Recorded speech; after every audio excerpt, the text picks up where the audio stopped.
And in chapter 3, verse 45, the angels tell Mary that Jesus is one of those nearest to Allah. So Jesus, Isa, was guaranteed from the time of his mother's womb till he left the earth, you are nearest to Allah, and you will be illustrious in the hereafter. That in the hereafter, you will be exalted, illustrious, nearest to Allah, and you have nothing to fear. But your prophet had no assurance. Our prophet had also the insurance, but I believe our prophet, the last prophet, alayhi salam, of sallallahu alayhi salam, is the best prophet of all the prophets, and he's the best. Guys? Of course, he's better than Jesus. You hear it? But we cannot compare our prophets with each other. We have seen that although Muslims claim Muhammad had the assurance of paradise, the fact remains that he himself was uncertain about his final destiny. In contrast, Jesus had absolute certainty and even granted the assurance of salvation to others. Neither is there salvation in any other,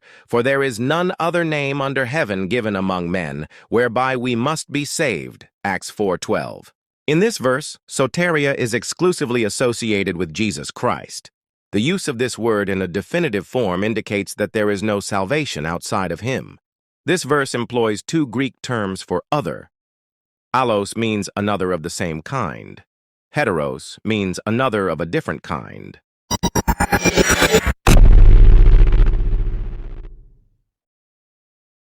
I just wanted to say that this is a pure proof that our prophet is just a human and not a god, so he cannot play the god, say that people can go to heaven or save them from punishment. God is the ultimate judge. So I want to ask you this, and Sam, I'm gonna let you take over. I just have one question, though. A little nudge here. So, hey, you're saying that the one who can tell people where they're going to heaven or hell, and who decides who's going to heaven and hell, that shows that that person is God. That's something that only God can do. Only God can do that, but if Jesus or a prophet or every prophet. Wait, can I?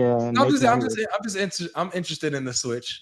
If a prophet, any prophet, gets a revelation that someone go to heaven or hell, yes, then he can say you are forgiven or you go to hell or heaven. If only Allah can determine the final fate of a human being, then a prophet cannot have certainty about his own salvation unless Allah explicitly reveals it to him. Muslims claim that a prophet can know his fate if Allah grants him revelation. However, Muhammad himself admitted that he did not know his own final destiny. Say, O Muhammad, I am not something new among the messengers, nor do I know what will be done to me or to you. I only follow what is revealed to me, and I am only a clear warner. Qur'an 46:9. Why did Muhammad lack certainty about his salvation, even though Muslims claim that a prophet would know if Allah had informed him? But according to your Quran, Allah gave Muhammad the revelation, his past and future sins already forgiven. Why is he still uncertain? Because he's a human. And you didn't hear me. Wait. You said only way that a prophet can know is if Allah revealed to him he's going to receive salvation. Yes, of course, because I just showed you, Allah said to Muhammad, your past and future sins are forgiven. So he was already told that. So why is he still afraid? Yes, because he's a good man. And listen, I'm gonna say to you, a very good Muslim. I know very good Muslims. They don't do anything bad, nothing bad, and still they are afraid to go to hell. Yeah, but that's because your prophet scared them because they saw your prophet. No. They're afraid. But because they are good people. In my opinion. No. Yeah. Let me make another. But according to you, then Jesus is better than your prophet because in chapter 19:33, Isa from the cradle as an infant said, "Peace be upon me the day I was born, the day I shall die, the day I shall be raised." So he was assured he would be in a state of peace and salam, even as a baby when he spoke miraculously, chapter 19:33. So even in your Quran, Isa, who you think is just a man, is better than your prophet because he had assurance. He's in a state of peace and had nothing to fear. The Quran explicitly states that Muhammad's past and future sins have been forgiven. If this is true, then Muhammad should have had full assurance that he would enter paradise. However, in an authentic hadith, Muhammad honestly admitted that he did not know what Allah would do to him. This creates a major dilemma. How can someone who has received a revelation of forgiveness still live in uncertainty? If a prophet who received direct revelation from Allah was still in doubt, what about Muslims who rely solely on blind faith in his teachings? If Muslims believe that revelation from Allah provides certainty, yet Muhammad himself was unsure, then there are only two possibilities. First, the revelation did not provide the certainty it promised. Or second, Muhammad himself did not understand or trust the revelation he received. This is the key difference. Jesus came with certainty and authority, whereas Muhammad lived in doubt and fear. If Muslims claim that only Allah can determine heaven and hell, yet Jesus was able to guarantee salvation, then the only logical conclusion is that Jesus is not just a prophet, he is God who took on human form. Isa alayhi salam was also very humble and very God-fearing. That's not answering my question. Yes. You didn't answer my question. The humble Jesus still knew he's in a state of peace and he had nothing to fear, because the humble Jesus whom Allah sent said in chapter 1933, peace be upon me the day I was born, the day I will die, the day I shall be raised alive. So here's the humble Jesus, whom you think is just a slave of Allah, who has assurance that he has nothing to fear. And that's stated also in chapter 45. Didn't Jesus sweat blood?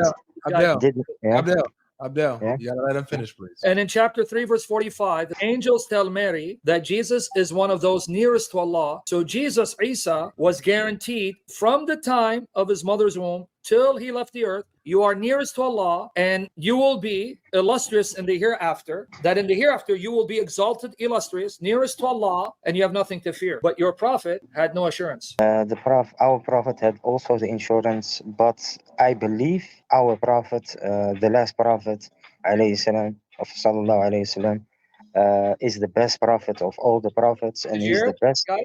Of course, he's better than Jesus. You hear it? But we cannot compare our prophets with each other. You just did. I believe that he's the best. He's the best prophet because so he's better than Jesus. Because he came for all humanity, and Jesus came only for the last house of Israel. The Quran says Jesus came for all humanity. Chapter 19, 21, 91. Don't change the topic. I just want everyone to hear it. Muhammad, who couldn't carry Jesus' sandals and lick them, is better than Jesus. You heard it, right? You heard what he said. So if he's better than Jesus, why in your Quran, Jesus is given assurance, nothing to fear, but your prophet is afraid and was humiliated? He's afraid, but he also gets the insurance to go to paradise. So much so that when he died a shameful, disgraceful death, making him look very foolish and evil aside some of the unbeliever. Yeah, I know. It's okay. So you have nothing really to say. So I don't know what to tell you. But I just had one question. Is the God of the Old Testament the same as the God of the New Testament? Well, according to the Quran, well, no, don't change the subject. According to the Quran, your Allah is the God of the Old Testament, and your Allah ordered Moses and Joshua and Saul to wipe out everything that breathes. That's Surah Al-Baqarah, chapter 2, verse 246 to 252. Surah Al-Ma'idah 5, 20, 27. So it was your Allah that told them to wipe out everything that breathes, because you want to change the subject.